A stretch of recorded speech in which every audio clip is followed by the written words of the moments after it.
कुछ 6 महीने पहले मैंने अपने व्लॉग्स बनाए थे, 10 व्लॉग्स थे वो। कुवैत से निकले और हम पाकिस्तान कैसे पहुंचे, 10 किस्तों में वो हमने व्लॉग्स बनाए थे और क्या क्या हम पे सोबतें गुजरी उन 10 दिनों में और किस तरह से हमने हर्डल्स जो हैं वो फेस किए तो हम पाकिस्तान पहुंचे। थोड़ा सा फ्लैशबैक में जाते हैं और बताते हैं आपको कि कुवैत हम पहुंचे कैसे। 6 फरवरी 1986 कुवैत पहुंचे हम और 1-2 दिन आराम करने के बाद हम अपनी कंपनी में गए बक्सले अल जमहूर।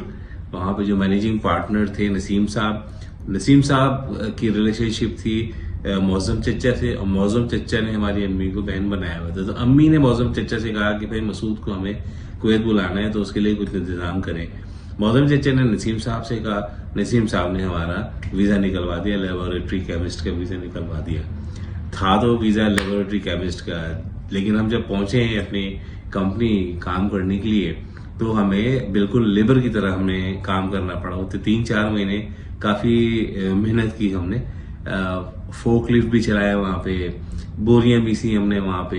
येलो ऑक्साइड बनता था तो वो बड़े बड़े लोहे की शीट्स जो हैं वो 3-4 सीढ़ियाँ चढ़कर के ऊपर फर्नेस थे बहुत बड़े बड़े 3, तो उसके अंदर डाला करते थे। तो हम लोग ग्लव्स पहन करके वो जनाब शीट्स उठा करके सीढ़ियाँ चढ़ के उसमें डाला करते थे। तो जो कपड़े हम पहन के जाया करते थे सुबह, तो शाम जब वापस आते थे तो हमारे अंडर गारमेंट्स भी जो ना येलो हुआ करते थे, तो हमें येलो मैन का खिताब दे दिया गया था वहाँ पे जो ऑफिस में लोग होते थे। लेकिन हमने हिम्मत नहीं आ रही और करते रहे, क्योंकि हमारे जहन में ये था कि अगर हम वापस चले गए, हालांकि डैड ने कहा कि आप वापस चले जाओ, हमने कहा वापस चले जाएंगे तो लोग यही कहेंगे कि बड़े गए थे कुवैत अपने शौक पूरे करने के लिए और 2-4 महीने में काम तमाम हो गया इनका। तो ये हमारे जहन में था, और जब एक चीज कोई ठान लेना तो फिर उसके पीछे लग जाना चाहिए। And that's what I did. आपको आगे ही बताऊंगा कि लोगों ने क्या क्या किया और मैंने उनकी बातों को गलत साबित किया। अल्हम्दुलिल्लाह जनाब, हुआ ये कि हम कुवैत में काम करते रहे और 3-3.5 महीने के बाद उन्होंने कह दिया, जो वहाँ पे गनाम अल जमूर नाम था उनका, और उन्होंने एक दिन हमें देख लिया, क्योंकि कराची से जब हम गए थे तो बड़े शाही तरीके से रहा करते थे यहाँ पे। तो हम वो वहीं पर ही वो येलो ऑक्साइड गुजर रहा होता था और एक मशीन सी थी, उसके अंदर से वो पानी निकल रहा होता था, क्लीन कर रहा होता था, प्यूरिफाई कर रहा होता था येलो ऑक्साइड को वो पैलेट्स में। तो वो पानी के साथ साथ कभी कभी येलो ऑक्साइड भी निकलने लगता था, तो हमें फौरन टैप बंद करना पड़ता था। तो हम च्यूइंग गम अचीव कर रहे थे और ऐसे ही हम टहल रहे थे।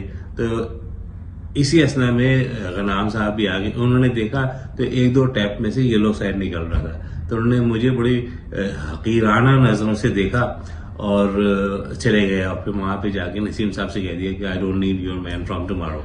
नसीम साहब ने कहा क्या हुआ, खैर मुझसे आगे पूछा। मैंने कहा कुछ भी नहीं हुआ, ये हुआ था और मैं टहल रहा था, तो उन्होंने कुछ मुझसे कहा नहीं, बस देखा और चले गए।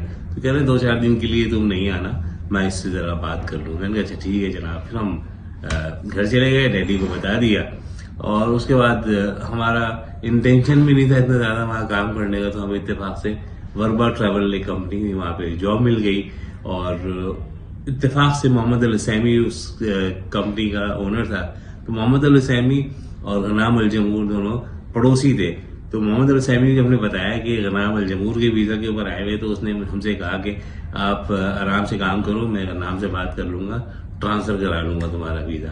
और मैं वाहिद शख्स था, और यह कहते हैं कि पहला शख्स था जिसको गनाम अल जमूर ने रिलीज दिया, और मैं मोहम्मद अल सैमी के वीजा पे कुवैत में मैंने काम करना शुरू किया वर्बा ट्रैवल में। तो वो 4-5 साल बड़े जबरदस्त हमारे गुजरे, हमने काम किया वहां पे।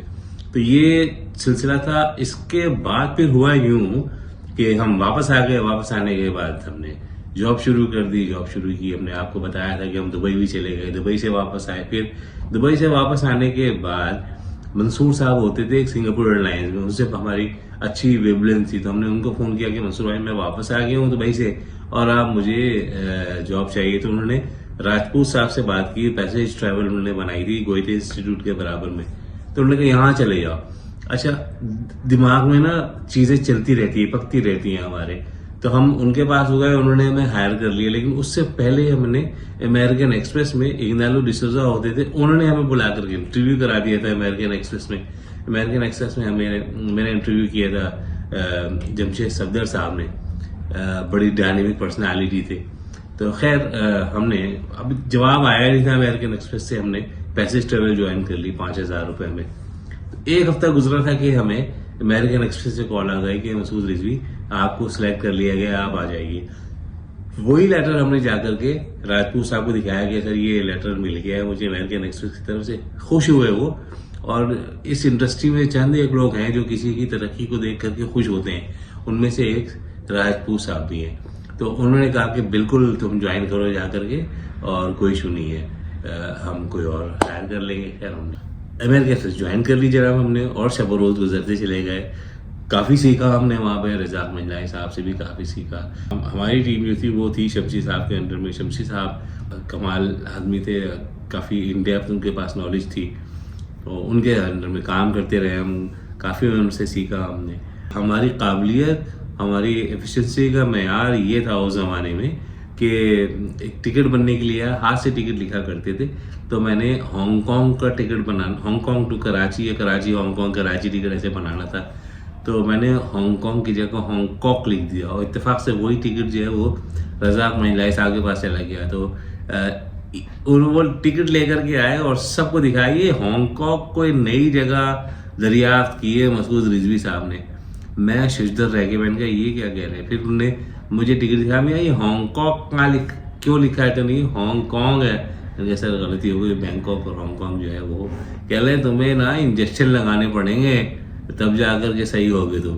और मुझे याद है कि तकरीबन कोई साल सवा साल के बाद जब मैंने अमेरिकन एक्सप्रेस ज्वाइन कर चुका और काम करता रहा, तो इत्तेफाक से रज़ाक मंजलाई साहब छोड़ के जा चुके थे। तो मेरी और रज़ाक मंजलाई साहब की गाड़ी एक साथ जब 19 स्ट्रीट के सिग्नल के ऊपर रुकी, मैंने उनको देख कर सलाम किया, तो उन्होंने मुझे कहा कि बहुत तेज़ जा रहे हो माशाल्लाह तुम। तो ये जो है ये लोग सिखाने वाले लोग थे, कभी नाराज़ नहीं होते थे, लेकिन मजाक में सिखा दिया करते थे चीज़ें। तो ये हुआ सिलसिला। 1994 में एक अपॉर्चुनिटी आई, अमेरिकन डेलीगेशन आ रहा था इंडोनेशिया एपेक कॉन्फ्रेंस हैंडल करने के लिए।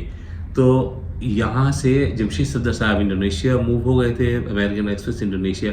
उन्होंने यहाँ से रिक्वायरमेंट की कि हमें 3 लोग चाहिए ट्रैवल काउंसलर्स, जो वहाँ पर जा करके अमेरिकन डेलीगेशन जो 600-700 लोगों को आ रहा है उनको ट्रैवलिंग, जो इंटरनल ट्रैवलिंग है वो हैंडल करें। तो कराची से भी और इस्लामाबाद से भी, लाहौर से भी और रावलपिंडी से भी सब ने अप्लाई किया। कोई 30-40 लोगों ने अप्लाई किया, कराची से 11-12 लोगों ने अप्लाई किया। अच्छा, जब वो फैक्स आया है कि उनकी रिक्वायरमेंट है, तो वो हसीब एहसन साहब के रूम के पास ही खड़ा हुआ था, मैं और इग्नेलो। तो उन्होंने वो फैक्स लिया और इग्नेलो को दिया कि इग्नेलो डिसोजा ये तुम अप्लाई करो तो तुम्हारा हो जाएगा। क्योंकि उस ज़माने में इग्नेलो डिसोजा जो है वो यूएस कॉन्सुलेट में काम किया करते थे, ट्रैवल टैक्सी यूएस कॉन्सुलेट में कराची में, तो वहाँ पर वो बैठा करते थे। हमने भी अप्लाई कर दिया, सारे लोगों ने अप्लाई कर दिया, मैनेजर्स ने भी अप्लाई किया, सब ने अप्लाई किया। अप्लाई करने के बाद इंटरव्यू हो गया, सईद जावेद साहब ने इंटरव्यू लिया, 2-4 सवाल भी किए हमसे, और हमने जो हमारे जहन में आया हमने उनको जवाब दे दिए। रिलेशनशिप, पब्लिक रिलेशनशिप के हवाले से या कम्युनिकेशन स्किल्स के हवाले से सवाल थे, ये सब हमने दे दिए। अंग्रेज़ी बोलने का तो हमेशा से हमारे जुनून रहा है, तो हम उल्टी सीधी टेढ़ी मेढ़ी अंग्रेज़ी बोलते रहते थे। जनाब एक दिन हम आए हैं ऑफिस आते ही हमें काउंटर पर ही, फ्रंट काउंटर बिल्कुल आगे हुआ करता, तो वहीं पर ही किसी ने कहा कि मसूद जी तुम्हारी कॉल है।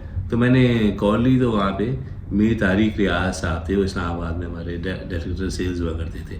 तो उन्होंने मुझे कहा कि मसूद रिजवी बोल रहे हैं। मैंने कहा जी सर बिल्कुल मैं मसूद रिजवी बोल रहा हूँ। कह लेंगे आपको सिलेक्ट कर लिया है हमने, आप इंडोनेशिया जा रहे हैं अमेरिकन डेलीगेशन की ट्रैवलिंग हैंडल करने के लिए। तो वो मोमेंट जो था मेरे लिए बड़ा प्राउड मोमेंट था, और सामने शमशी साहब खड़े थे, तो मैंने शमशी साहब को यूँ किया, तो शमशी साहब भी नहीं समझ पाए। फिर जब फ़ोन रखा है मैंने शमशी साहब को बताया कि शमशी भाई मुझे सिलेक्ट कर लिया और मैं अमेरिकन डेलीगेशन को हैंडल करने के लिए इंडोनेशिया जा रहा हूँ। कराची से मैं सिलेक्ट हुआ था, इस्लामाबाद से आसिम साहब थे हमारे एक बहुत ही दोस्त, वो सिलेक्ट हुए थे, और पिंडी से भी एक आसिम थे, वो सिलेक्ट हुए थे।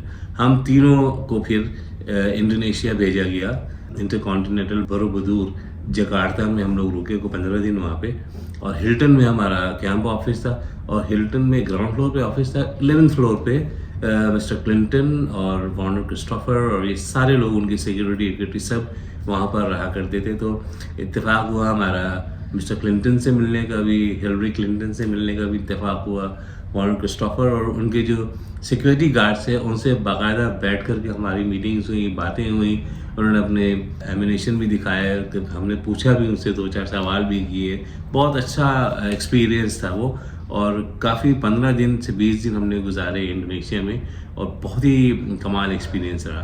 तो हमारे शोल्डर पे ये फिदर भी है कि अमेरिकन एक्सप्रेस के तवस्सुत से हमने चंद पाकिस्तानी होने का एजाज़ हासिल किया है जो अमेरिका के प्रेसिडेंट से भी मुलाकात कर चुके हैं। और ये आज तक की कहानी थी। इस व्लॉग के बाद देखते हैं आगे और भी बहुत से मकामात ऐसे हैं जो कि मेरे लिए बड़े मोटिवेशनल हैं, और अगली जनरेशन जो आ रही है हमारी, और ये जनरेशन जो है जो अभी चल रही है, इनके लिए भी काफ़ी कारआमद साबित होंगे जो एक्सपीरियंसेस मैं आप लोगों से शेयर करूँगा। बहुत शुक्रिया।